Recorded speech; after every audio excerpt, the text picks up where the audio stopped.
जी, नमस्कार साथियों, कैसे हो सभी? आई होप आप सभी अच्छे होंगे, स्वस्थ होंगे, शानदार होंगे। साथियों, आज हम आपके लिए लेकर आए हैं एक बहुत ही शानदार सा टॉपिक है, छोटा-सा टॉपिक है आपका, लेकिन इससे बहुत क्वेश्चन्स बनते हैं, बहुत बार क्वेश्चन्स पूछे जाते हैं इससे। तो ये है आपका आज का टॉपिक कंटीन्यूअस कॉम्प्रिहेंसिव इवैल्यूएशन आपका यानी सीसीई, जिसको आप सीसीई बोलते हैं शॉर्ट फॉर्म में सतत व्यापक मूल्यांकन। इसको हम डिस्कस करेंगे कि ये होता क्या है भई? इसकी हमारी शिक्षा में आवश्यकता क्यों पड़ी इसकी? तो ये क्या-क्या हमें वो देता है, प्रेरणा देता है शिक्षा में काम करने के लिए, तो इस सिद्धांत को हम समझेंगे आज। तो चलिए भई शुरू करते हैं। जो भी साथी चैनल पर पहली बार आए हों, कृपया चैनल को सब्सक्राइब कर लीजिएगा। तो देखिए भई, सीसीई एक मूल्यांकन प्रणाली है। क्या है भई? सीसीई एक मूल्यांकन प्रणाली है। भई नाम से स्पष्ट है, कंटीन्यूअस कॉम्प्रिहेंसिव इवैल्यूएशन यानी सतत व्यापक मूल्यांकन। ये एक मूल्यांकन प्रणाली है जिसमें छात्रों का आकलन पूरे वर्ष लगातार यानी कंटिन्यूअसली तौर पर और सिर्फ पढ़ाई ही नहीं बल्कि सर्वांगीण विकास यानी कॉम्प्रिहेंसिव के आधार पर किया जाता है कि भाई सीसी का मतलब ही यही है कि इसमें जो बच्चे का जो इवैल्यूएशन होना है, आकलन जो होना है वो पूरे वर्ष होना है, लगातार होना है, कंटिन्यू होना है और सिर्फ पढ़ाई ही नहीं, ऐसा नहीं है केवल उसके पढ़ाई के क्षेत्रों का आकलन होना है, उसका सर्वांगीण विकास के आधार पर आकलन होना है, उसके शैक्षिक और सह शैक्षिक नहीं स्कोलास्टिक और स्कोलास्टिक जो क्षेत्र हैं उसके उन दोनों का आकलन होता है सतत एवं व्यापक मूल्यांकन के अंतर्गत। ठीक है भाई। अब देखिए इसका उद्देश्य यह है कि छात्र का विकास केवल परीक्षा के अंकों से नहीं बल्कि उसकी समझ, व्यवहार और कौशल और व्यक्तित्व से आंका जाए।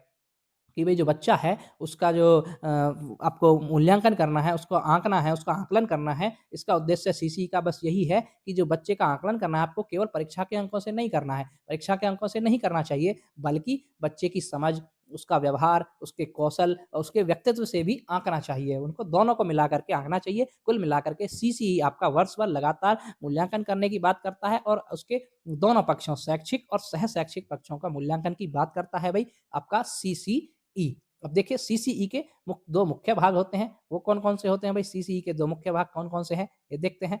देखिए पहला है आपका कंटीन्यूअस यानी निरंतर मूल्यांकन। अब नाम से स्पष्ट है भाई सीसीई कंटीन्यूअस तो निरंतर मूल्यांकन। इसका मतलब है कि मूल्यांकन साल भर चलता रहे, सिर्फ साल के अंत की परीक्षा पर निर्भर नहीं होता है। तो इसका मतलब ये है कि भई जो अर्धवार्षिक और वार्षिक परीक्षाएँ केवल उनसे नहीं है, मूल्यांकन आपका वर्ष भर चलता रहना चाहिए। इसमें क्या-क्या शामिल होते हैं भई? कक्षा में पूछे गए प्रश्न, जो आपका शिक्षण प्रक्रिया के दौरान प्रश्न पूछे गए हैं, वो भी शामिल होते हैं। आपने गृह कार्य दिया है, वो भी शामिल होता है। क्लास टेस्ट जो लेते हैं, वो भी शामिल होता है। कोई प्रोजेक्ट वर्क दे दिया, कुछ मौखिक परीक्षाएँ करा ली आपने, वाइवा वगैरह कुछ हो गए या कुछ एक्टिविटीज़ करा ली, तो ये आपका होता है निरंतर मूल्यांकन के उदाहरण। ये आपको कराने चाहिए, तो ये आपका करता है बात सीसीई।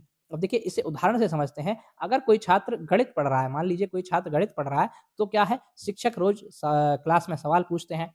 हर अध्याय के बाद छोटा टेस्ट लेते हैं, भई रोज़ सवाल पूछते हैं, भई क्या सीखा आपने? इसका क्या मतलब है? इसका क्या हुआ? और हर अध्याय के बाद एक छोटा-सा टेस्ट लेते हैं, क्लास टेस्ट बोलते हैं जिसको। प्रोजेक्ट देते हैं, कुछ बजट बनाना या कुछ भी दे सकते हैं।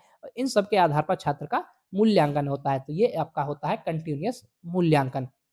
ठीक है? दूसरा होता है आपका समग्र मूल्यांकन। क्या होता है दोस्तों? दूसरा होता है आपका समग्र मूल्यांकन यानी कॉम्प्रिहेंसिव इवैल्यूएशन। अब ये क्या होता है? इसका मतलब है कि छात्र का मूल्यांकन सिर्फ़ विषय ज्ञान पर नहीं, बल्कि पूरे व्यक्तित्व पर किया जाना चाहिए। भई छात्र का आकलन या मूल्यांकन जो है, केवल केवल विषय ज्ञान पर नहीं होना चाहिए कि भई हाँ, वो गणित में ही अच्छा है, इतने मान लीजिए 100 में से 100 नंबर ले आया, वो बहुत अच्छा है।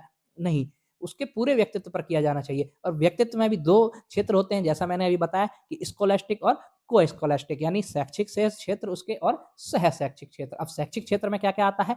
जैसे आपका हिंदी विषय हो गया, गणित, अंग्रेजी, विज्ञान आदि यानी कोई भी सब्जेक्ट हो गए, जो भी वो पढ़ रहा है, वो आपके शैक्षिक क्षेत्र में आएँगे। पढ़ने, लिखने और समझने की क्षमता, ये आपकी शैक्षिक क्षेत्र में आती है। ठीक है भाई? और आपका जो इसका उदाहरण देखिए शैक्षिक क्षेत्र का उदाहरण और देख लेते हैं। विज्ञान जैसे विज्ञान में कोई छात्र है, तो उसका उदाहरण कि उसकी लिखित परीक्षा हो गई, प्रयोगशाला हो गई या उसके जो भई लैब वगैरह में कार्य होते हैं, प्रोजेक्ट दे दिया उसने उसको कोई या सब मिलकर इसको मूल्यांकित किया जाता है। इन सबको मूल्यांकित किया जाता है। ये होते हैं उसके शैक्षिक पक्ष यानी जो वो विषय पढ़ रहा है, उनसे संबंधित उसके जो भी मूल्यांकन होते हैं, वो उसके शैक्षिक पक्ष होते हैं। अब देखिए सह शैक्षिक पक्ष क्या होते हैं? को-स्कॉलस्टिक जो क्षेत्र होता है बच्चे का, वो क्या होता है? वो देखते हैं भई। देखिए, खेल-कूद हो गई बच्चे की, कला, संगीत, नृत्य, तो ये भी तो एक्टिविटीज़ होती हैं। अनुशासन है, टीम वर्क है, नेतृत्व क्षमता है, नैतिक मूल्य है। इन सब में बच्चा कैसा है, कितना सक्षम है, कितनी कुशलता है बच्चे में, कितनी वो सक्षमता से इन चीज़ों को कर पा रहा है। भई कोई बच्चा खेल-कूद में बहुत अच्छा हो सकता है, ओलंपिक तक जा सकता है ना? कोई कला में अच्छा हो सकता है, कोई संगीत में, कोई नृत्य में, मतलब किसी में भी अच्छा हो सकता है। ये उसके होते हैं सह शैक्षिक क्षेत्र, पढ़ाई से साथ-साथ होते हैं, ये उसके सह शैक्षिक बोलते हैं इनको इसीलिए। तो उदाहरण है जैसे अगर कोई छात्र भई खेलों में सक्रिय है, अच्छे से खेलता है, समूह कार्य में यो सहयोग करता है, अनुशासित रहता है, तो इन क्षेत्रों में भी उससे अच्छे ग्रेड मिलते हैं। भले ही वह पढ़ाई में औसत हो, भई ये तो सही बात है, मिलेंगे भी। भई कोई खेलने में अच्छा है, अनुशासन में अच्छा है, सहयोग करता है दूसरों का, तो इन सभी में वो अच्छे ग्रेड पाएगा, ईमानदार है, तो अच्छे ग्रेड पाएगा। भले ही वह पढ़ाई में औसत रहा हो, तो इसमें अच्छा है, तो उसको अच्छे ग्रेड मिलेंगे। तो उसको शैक्षिक पक्ष और सह शैक्षिक उन दोनों को मिला कर के उसका मूल्यांकन करना, यानी एक तरह से समग्र में आप जो मूल्यांकन करना है बच्चे का सर्वांगीण विकास का, समस्त व्यक्तित्व का। ठीक है भई? अब सीसीई की मुख्य विशेषताएँ होती हैं कुछ, इसकी विशेषताएँ क्या हैं? ये देखते हैं भई। देखिए, पहली विशेषता आपकी परीक्षा का दबाव कम होता है। क्या होता है? परीक्षा का दबाव कम होता है। ये किस प्रकार होता है, इसे समझिए भई। देखिए, सीसी क्या कहता है? आपका सीसी कहता है कि जो आपका मूल्यांकन है बच्चे का, वो कंटीन्यूअस होना चाहिए। परीक्षा से ऐसा नहीं है कि बस परीक्षा आएगी तभी होना है, ऐसा नहीं है। आपको क्लास में भी कुछ प्रश्न पूछ सकते हैं, प्रोजेक्ट दे सकते हैं, जैसे अभी ऊपर बताया मैंने कि आप या कोई भी कोई एक्टिविटी करा सकते हैं, ठीक है? क्लास टेस्ट ले सकते हैं। तो इससे क्या होता है, बच्चा परीक्षा के लिए प्रिपेयर होता रहता है, उससे एकदम से दबाव नहीं पड़ता। जैसे मान लीजिए बाद में वार्षिक परीक्षा आती है, तो एकदम से बच्चा दबाव में नहीं आएगा, उसे दबाव महसूस नहीं होगा कि हाँ भई कैसे करना है, अब कैसे पढ़ूँ, कैसे वो करूँ। तो उसको ऐसे दबाव नहीं पड़ेगा, क्योंकि उसको क्या हो रहा है, उसका निरंतर मूल्यांकन हो रहा है, उसका कंटीन्यूअस मूल्यांकन हो रहा है।